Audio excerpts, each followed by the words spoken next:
Care of a child with a chronic illness or serious injury is undoubtedly one of the hardest things a family can go through. And for families who live far away from the best doctors, it's even tougher. News 5's Bree Grove joins us with ways that families in our community are easing that burden. I was flight for life and they were trying to stop labor. That leads us here to the kitchen in the Ronald McDonald House. We watched it be built. Where you'll find Shar and her husband Chuck. We came to see what we could donate or volunteer to do. So here they spend their time making this house feel like a home when families need it most. They've got these little teeny babies and they don't know if they're going to make it.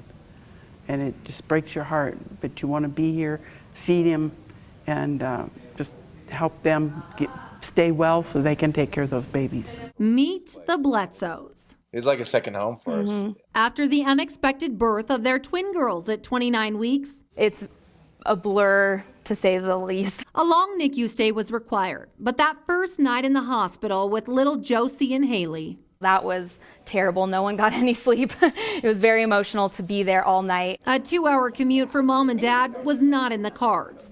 Sarah and Will were desperate to find a way to be with their girls. A social worker came in and said they're actually opening up a brand new Ronald McDonald House, and she literally pointed right outside of the girls' window, like right there. 2 weeks later, We came in the day it opened. The first room we were in here it opened into the kids' room, and you could literally see in there. and for Sarah being a brand new mom, Nursing with infants, and so I saw the resources. from pumps and fridges on each floor. They boxed up all the leftover dinners, and you can take them in to-go boxes to spend the day at the hospital. The Bledsoes spent 54 days, and 2 years later, more appointments. No, leave your sweater on. But this time, Haley and Josie feel right at home. People that don't live in that are the ones that volunteer and cook and staff this place and give the money for people like us that they I said might not even know exist. And it takes a community seen here and here You know that they need the help.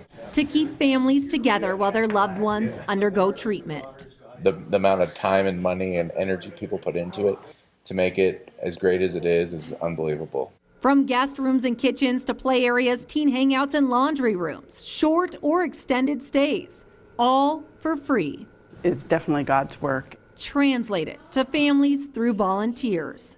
The look in their eye, they're like, we're here, we've got you, let us take something off your plate. What this holds in our heart, a huge spot in our heart, and we'll always be huge gratitude and indebted for getting us through that time in our lives, because it was intense.